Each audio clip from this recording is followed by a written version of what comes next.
Hola muchachos, ¿cómo están? Soy Andrés Morales y este es otro episodio de Mora Profe. ¿No les ha pasado que de pronto están en una cena familiar o están con unos amigos y les muestran una función en R3 y les preguntan cuál es el dominio de esta función? Si les pasó y no supieron cómo responder o tal vez que en un futuro les vaya a pasar, pues en este video vamos a saber cómo se puede encontrar.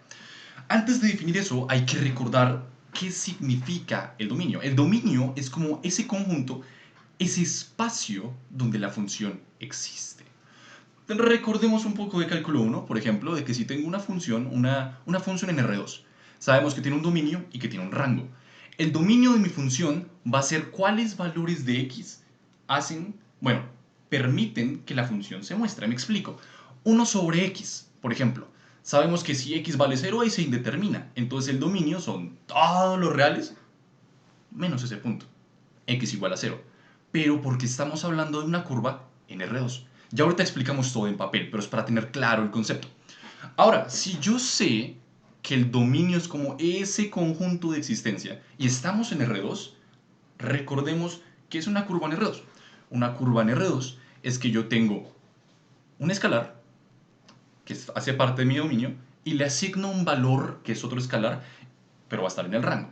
Ahora subámosle una dimensión. Si yo estoy hablando en R3, ahora voy a ver una superficie. Si hay una superficie es porque ahora tengo tres valores.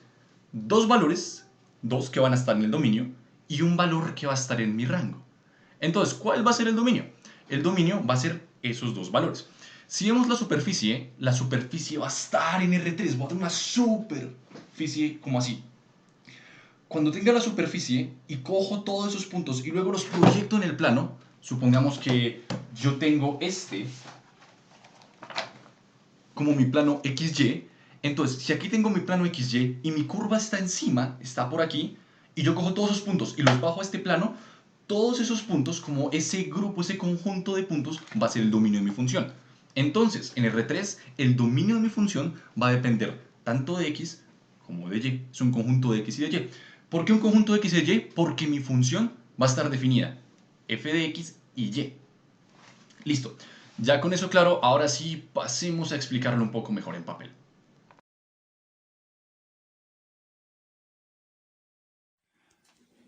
Listo, ya que estábamos hablando de dominios de funciones, pues hagamos el punto 1f del taller. En el punto 1f dice que tenemos una función en x y en y definida como la raíz de x sobre y menos 1 y nos piden encontrar el dominio. Entonces, lo que les había dicho, si yo tengo, por ejemplo, el sistema coordenado, hay x, ¿listo? X, y z. Esta función lo que me va a devolver siempre es z, que es como la altura de cada uno de los puntos. Me explico. Esto va a darnos una superficie, supongamos que la superficie es algo por el estilo, supongamos. Entonces, esta va a estar ubicada en R3, va a tener un dominio y va a tener un rango. Lo que hace esta función es que para un punto en X, para un punto en Y, me va a asignar una altura en Z. Y eso con todos los puntos. Y luego esos puntos, pues con su respectiva altura, se van a ubicar dentro del espacio. Si cogemos esta superficie y lo que hacemos es como intentar proyectar todos los puntos de la superficie dentro del plano XY, vamos a tener algo así. Únicamente en el plano XY. Si proyectamos todo y nos da únicamente en este como conjunto, en este espacio, en este intervalo, aquí se dice que es el dominio de mi función, porque solo para estos valores de x y de y existe valor de z, como en este caso para la superficie que dibujamos. Ahora, retomando este ejemplo, esto nos va a dar una superficie. Si yo tengo esa superficie, entonces sabemos que tenemos una restricción para el valor de x y para el valor de y. ¿Por qué? Porque es una raíz y no podemos sacar una raíz de números negativos. Entonces ya sabemos que lo que está dentro, todo esto, tiene que ser mayor o igual a 0. Entonces definimos que x sobre y tiene que ser mayor o igual a 1. Porque esto tiene que ser mayor o igual a 0. Entonces cogemos el menos 1 y lo mandamos a sumar.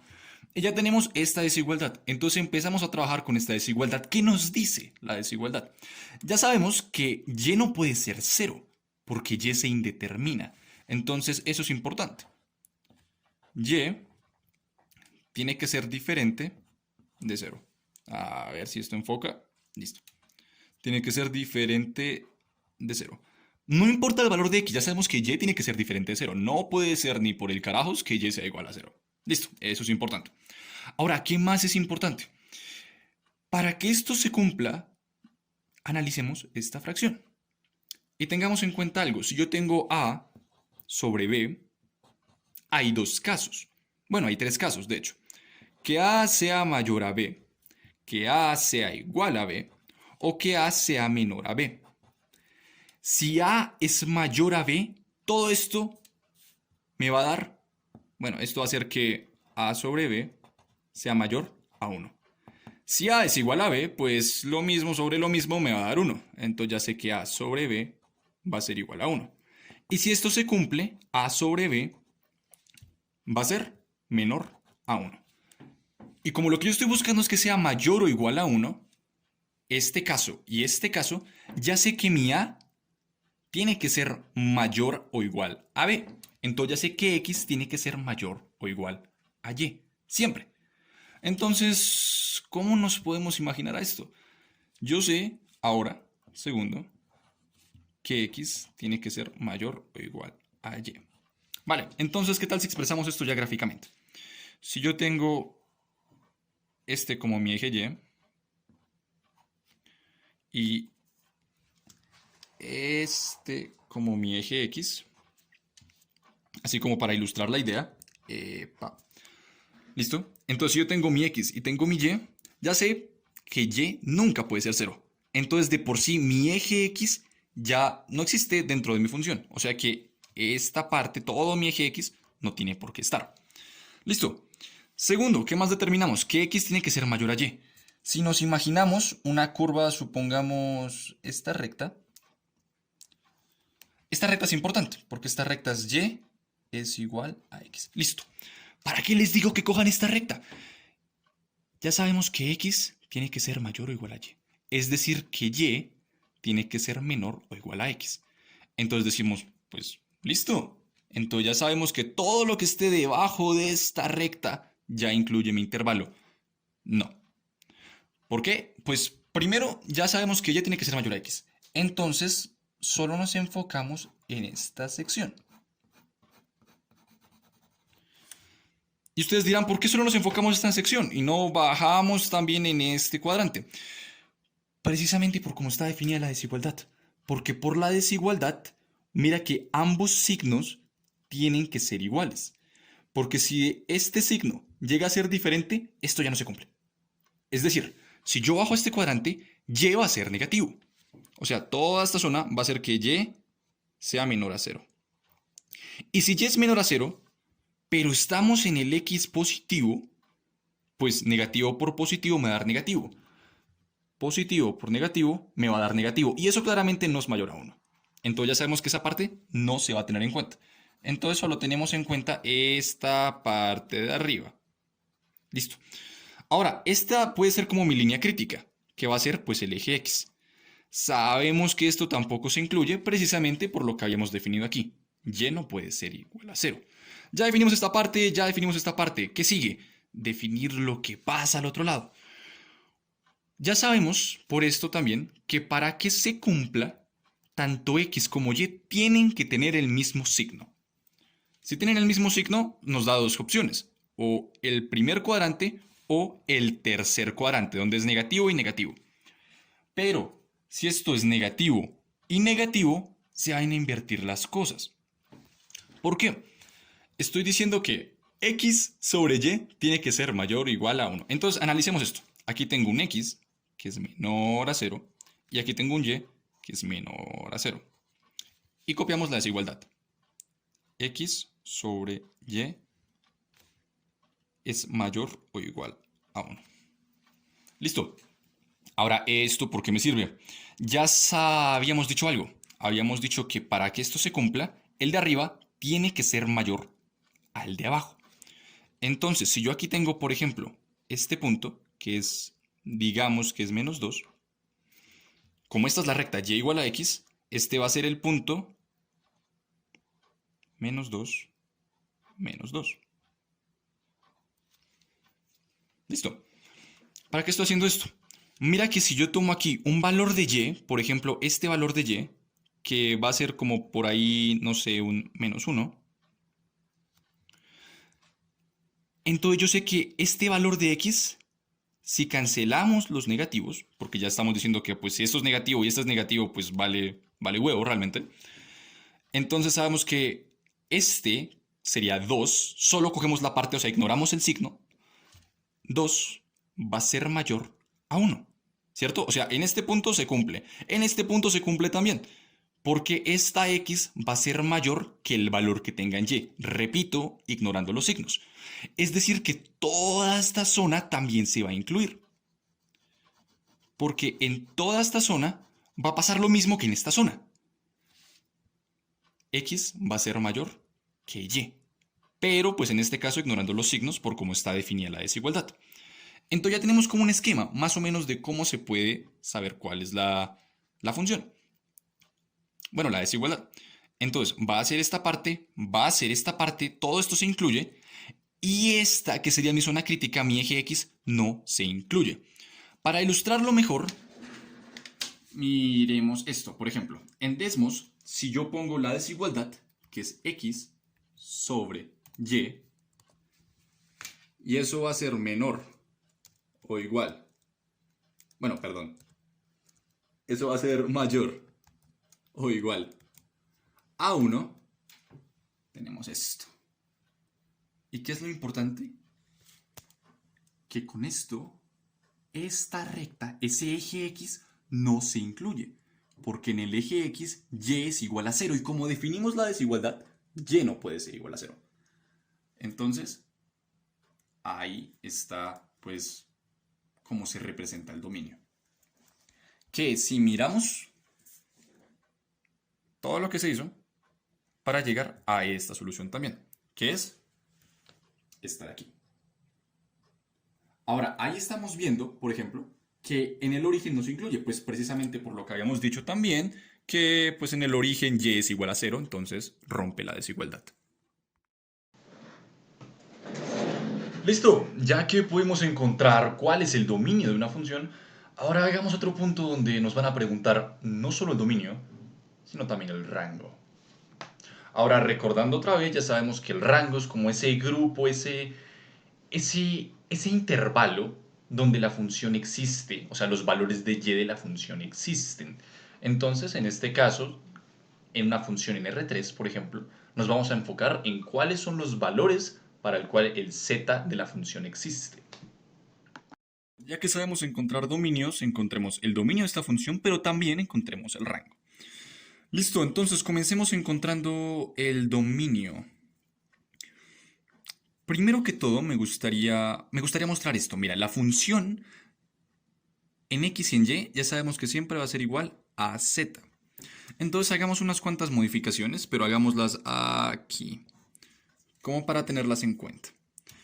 ¿Qué pasa si elevamos todo al cuadrado y me queda z cuadrado? Va a ser igual a 36 menos x cuadrado menos y cuadrado. Y si mandamos la x y la y al otro lado, nos quedaría x cuadrado más y cuadrado más z cuadrado es igual a, pongámoslo así, 6 al cuadrado. Entonces, como pueden ver, esta es la ecuación de una esfera. La esfera de radio 6, en particular. Entonces, tengan en cuenta eso. Listo. Entonces, ya volviéndonos a la función original, ya tenemos pues esta expresión. Entonces encontremos primero el dominio. Para encontrar el dominio, como les había mencionado, el dominio de f es encontrar los valores como el intervalo en x, donde la función existe. Sabemos que la función no existe si lo de adentro, bueno, retomando lo de la otra vez, si lo de adentro va a ser menor a 0. Si es negativo no se puede, porque la raíz de un negativo pues f. Entonces, esto daría 36 menos x cuadrado menos y cuadrado. Y ya sabemos que eso tiene que ser mayor o igual a 0. Listo. Entonces esto quedaría, reescribiéndolo como x cuadrado más y cuadrado, va a ser esto menor o igual a 36. Como pueden ver, esta es la ecuación de una circunferencia, de radio 6 también. pero dice que son todos los puntos menores a esta circunferencia. Lo que significa que si tengo aquí mis ejes en un plano cartesiano, X y Y, y aquí tengo una circunferencia, digamos que es esta circunferencia, en particular de radio 6, como son todos los puntos menores a eso, pues todo lo que esté adentro. Entonces todo lo que está adentro, como es menor o igual, incluyendo el contorno, van a incluir todos los valores de X y Y para los cuales esta función se define. Entonces ya sabemos que este es nuestro intervalo, este es nuestro dominio, porque todos los X y Y que cumplan con esta condición, es decir, que estén en adentro de este círculo de radio 6, van a hacer que la función, pues, exista como tal. Entonces ya sabemos que este es nuestro dominio. Ahora revisemos el rango. El rango de f. Entonces, ¿cuál va a ser el rango de f? El rango de f va a ser todos los valores en z. Es decir, cuál es como el intervalo donde z va a vivir, teniendo en cuenta esta también. Entonces, ¿cómo podríamos determinar eso? Yo me imagino esto así. Ya retomando este cambio que habíamos hecho. Ya sabemos que esto es una esfera de radio 6. Y miren lo particular, el dominio me dio una circunferencia de radio 6. Si nos imaginamos la esfera como tal, nos imaginamos la esfera y la proyectamos en el plano XY, esta va a ser la proyección. Entonces tiene sentido que sea el dominio. Entonces, ¿cuál creen que sea el rango? Pues uno dice, pues es una esfera de radio 6. Ya sabemos que esto va desde menos 6 hasta 6. Pero sí y no. A ver, les explico. Aquí hagamos nuestro sistema también. Entonces, X, Y Z. Si nos imaginamos una esfera, sería como, bueno, centrada en el origen. Entonces, déjenme extender esto aquí un poco y extender esto aquí también. Listo. Entonces, voy a dibujar solamente en el plano XY. Entonces, en el plano XY hago una circunferencia. O sea, por perspectiva, imagínense que esto es una circunferencia. ¿Pero qué circunferencia? Precisamente esta, porque es mi dominio. Entonces, si aquí tengo mi esfera, imaginemos que esto es una esfera. Entonces uno dice, listo, si es una esfera de radio 6, entonces arriba llega hasta 6 y abajo llega hasta menos 6. ¿Cierto? Arriba 6 y abajo a menos 6. Y uno dice, listo, entonces el rango tendría que ser los valores de z que son mayores o iguales a menos 6 y son menores o iguales a 6. Y uno dice, bueno, tiene sentido. Pero recuerden que esta modificación hizo algo. Me quitó esta raíz. Y esta raíz lo que hace es restringirme una parte. ¿Cuál parte? Ya sabemos que la raíz siempre va a ser positiva. Como la raíz siempre va a ser positiva, es como coger este intervalo, pero solo coger la parte positiva del intervalo. Entonces ya sabemos que como solo la parte positiva, realmente el intervalo que necesito es mayor o igual a 0 y menor o igual a 6. Y como z es la altura que me da mi superficie, es como restringir toda la parte de abajo, ya no existe, la parte de arriba sí se queda y me queda como una esfera, pero solo la parte de arriba. Para ilustrarlo mejor, si se grafica, queda algo así. Como pueden ver, es una superficie, no es un sólido, una superficie, pero es solo la parte superior. Es como el hemisferio superior de la esfera, básicamente. Entonces ya sabemos que el rango, como pueden ver, va desde 0 hasta 6. Si en este valor, como este eje, a ver si enfoca, este eje Z. Y si lo miramos desde arriba, tenemos el plano XY. Y es una circunferencia de radio 6, como lo habíamos dicho. Entonces, como ya para finalizar, un buen truco es siempre que tengan una superficie y les pidan encontrar el dominio y el rango concéntrese en el Z. Siempre. Y en el dominio, miren los puntos que se incluyen si lo miran desde arriba, si solo se enfocan en el X y en el Y. Entonces aquí, como para hacerlo más formal, el rango, para reescribir, va a ser todos los z mayores a 0 y menores o iguales a 6. Entonces, si quieren ser más formales, el rango de f va a ser igual al conjunto de todos los z pertenecientes a los reales, tales que se cumpla esto. Y ya con eso damos por concluido esta sesión de Mora Profe.